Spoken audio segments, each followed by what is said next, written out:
Welcome back to the SnackWalls podcast. I'm Mike Roberts, your host, and we're here to talk about increasing and maintaining diversity in tech beyond the perks. While companies think they can lure people in with unlimited PTO and dogs in the office, we're here to talk about how you keep them.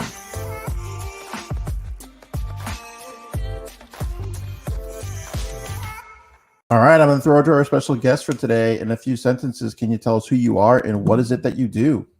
Yes, my name is Elle Michelle Smith. I'm a certified executive and business coach, and I am the principal at NSC Coaching. And of course, my media company is No Silos Communications, LLC. My job is to ensure that we have women leaders, especially women of color, who can lead like rock stars. We develop them and we advise the companies that they want to lead. Nice. We need more representation there. So I'm excited to have this conversation. So awesome. Thanks for having me. Jump right into it. I'm hearing from some leaders in tech that finding diverse talent is a challenge. What are your thoughts? It's not a challenge. You just don't know where to look. And in many cases, what people's work life reflects is their personal life. I believe there's a straight line between the two, and there's no separating it. So the object would be to expand your network and expand your reach. So many companies just stop at HBCUs, but you know what? Here's the thing. Why can't you find people at HBCUs? Several of me and my friends, we finished PWIs or, predominantly white institutions. We soar there too. And college isn't the only place to go. Because I work with women of color, especially in women, I know that the middle of that leadership pipeline is spewing out overqualified, high-performing women and women of color. The job market is full of these ladies. Either they're getting pushed out or they're hanging on by the skin of their teeth, and you can poach them very easily. Or we are starting businesses. So there are a number of Black women, women of color who are over-indexing when it comes to entrepreneurship. And many of these women would be open to what I call extrapreneurship instead of that side hustle, because that's what Ray does, not very high-performing, over-credentialed women. We are extrapreneurs. So we would be open to running your organization and also running our company, but you also need to be open to that paradigm. Yeah. I mean, you got to open up your eyes and you got to be looking in the right places. So I agree 100%. Well, and so often, not just the professionals, but the companies think either or. When moving into this new fractured digital and cultural economy, you need to be thinking both and. And that means to get more people who are qualified, those transformational leaders, that's an entrepreneurial mindset. So you can't skip over the entrepreneur and think, oh yeah, they're going to do that for 20 something odd jillion years. Many of us are hired guns. Yeah. And I like the idea that the path is not necessarily this like linear college pipeline. And instead, people that are entrepreneurs are going to come from all different types of, skilled through all kinds of routes. And like their path is going to be maybe more complex, but they're going to have a variety of those transitional skills that they can, take and apply in your business and be super successful. So absolutely, I love that answer. So what do you think about the push to remove some of the, what I might call barriers like CS degrees from many software engineering roles? Well, I think it's good to look at these things because there is implicit bias ingrained in so many of these systems that we have. And because it's unconscious, the leaders believe it doesn't exist. So all of these structures need to be rethought. I love the idea that there are huge software companies that are looking at getting rid of the qualification of even having a degree, because so many of these tech positions require that you go back and get recertified and recertified and recertified. And if you're up to speed on those, there's no degree that will catch you up. Yeah. So it's really exciting that people are beginning to start to break the paradigm and begin to see new ways to bring in more inclusion. So to that point, do you think an apprenticeship pattern would work for some of these kinds of roles in companies? They would, but I think we get short-sighted when we think that the pipeline begins at school in the entry-level position An apprenticeship typically means that we're getting somebody out of college. We need to start to fill that entire pipeline up with diverse candidates. And that means that you start from the top too. So you need to be looking at your board and deciding, okay, let's multiply by addition. You don't have to subtract. If somebody is thinking, oh, we got to give up a board seat to do whatever, start with the board, add to the board, then look at your senior leaders. See what's wrong there, because I guarantee you, if you get that right, coming up from the bottom, apprenticeships and all of that stuff solves for itself. And everyone at the top needs to be mandated to pull from their networks and from the bottom of that company. And, you know, it's really interesting because, again, I look at women and women of color that are stuck in the middle, and we start to thin out around that director level, AVP, senior director. Absolutely. By the time we get to VP, especially in the Fortune 500, we begin to amazingly disappear. And it's crazy because I look around in my network, there's plenty of Black women, women of color, Asian, Latinx that are ready and over-credentialed and amazing, but they tell some of the same stories. Yeah, and so to that point, so attracting talent is one piece. We've talked about that. What do you think organizations need to do more of to retain diverse talent? Let's stop not centering women and women of color and other marginalized groups. You have to understand, if you go back to the Catalyst research in 2017 that followed up women in the workplace from McKinsey.org or McKinsey and Company and leanin.org that called women of color, especially Black women, double outsiders. The reason for that is by the very chromosomes that we have and the melanin in our skin, it makes us doubly on the outside, not centered. So if white maleness is centered, even if it's not conscious, where people are sitting there thinking, well, we're just going to block her out. I'm not saying that there are those that do that, but not the majority of people. I believe that the majority of people are good people and they want to do well. You have to go over and beyond your comfort level in making sure that Black women and women of color are not othered.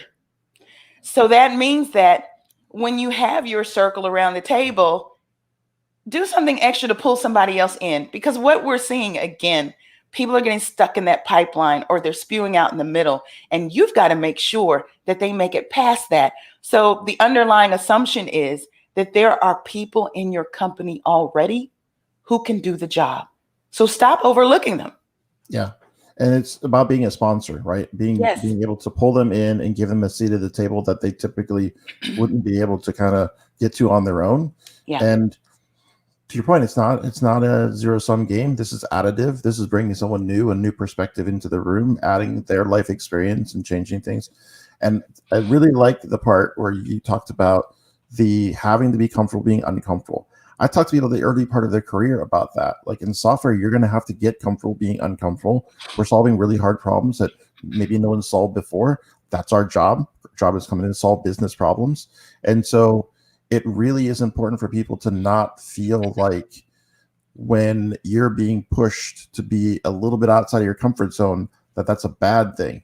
Like that's how change happens. And can I add to that? Because I spend the time working with the women. I spend time working with those, even male leaders. And the deal is this.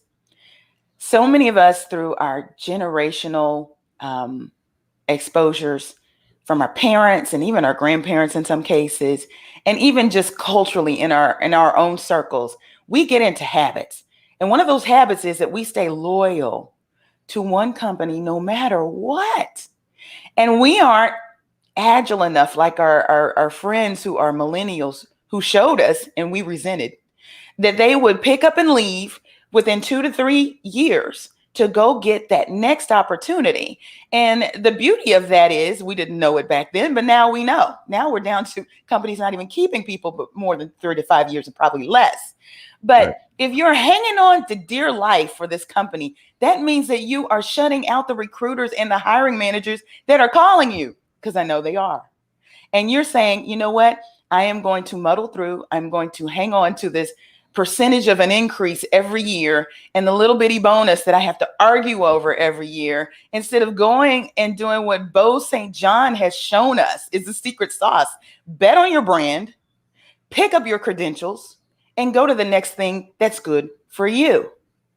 And I think that if more of us did that and not went with the old paradigm, get that good job, stay with that good job and that good company, put your head down, don't merchandise your work. What is a personal brand? Don't kick up any dust. No, we're saying do just the opposite and see how many of these other companies will discover us a little better. And be careful if you're a company, because people are going to start leaving, right? Yes. So that's how you maintain. That's how you make sure. Yes. People we stay have to put because pressure on the system and continue to understand what our value really is. And many of us don't understand it. We haven't done the research to find out our market value. We haven't done the hard work to understand our story and what value we bring intrinsically. How many people can't even say what problem they solve? You ask them what they do, they will say, here's my job title, here's my name. Or if we could dig under that and understand what we're really worth, you can walk tall inside of those buildings and walk out of them when you need to. Yeah, absolutely. So, man, this has been phenomenal. And this is one that may be hard pressed on, and that is, who is someone like yourself that you like to acknowledge as a leader, and you might be a good guest on podcasts like this?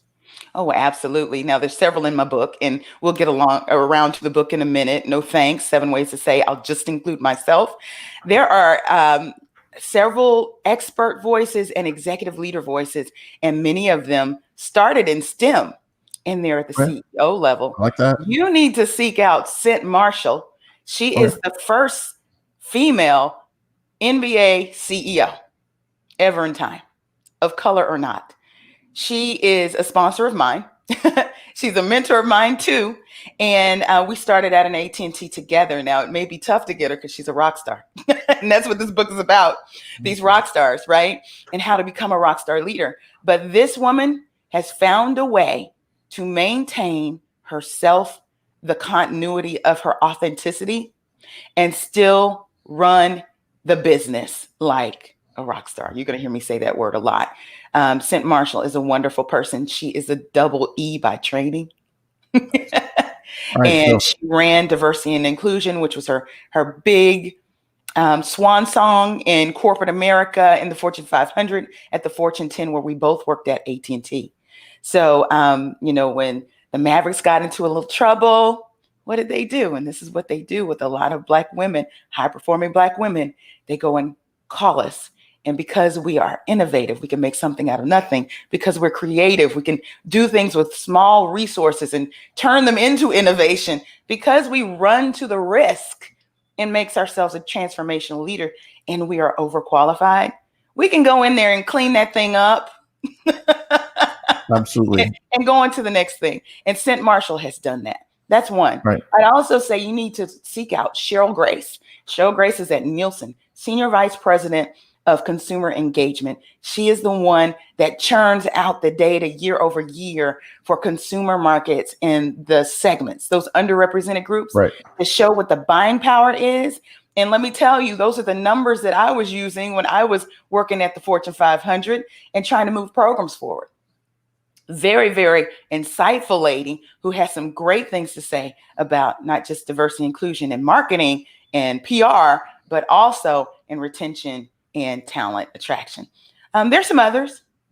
All right. Well, those are definitely two I'm going to put on the radar now and see if we can have them come on the program. I'm just a humble little, this is a little program, so I don't know if we're going to be able to make that happen, but I'm going to try. Never know. I'll reach out. I'm going to try. So second to last question. Where can we find out more information? What's any shameless plugs? Absolutely. What's with this book that you just dropped a little hint about? Yeah. So first of all, no thanks. You can go to nothanksbook.com and it gives you all the information about the book, but it is a guide to rockstar leadership for women in the workplace. Okay.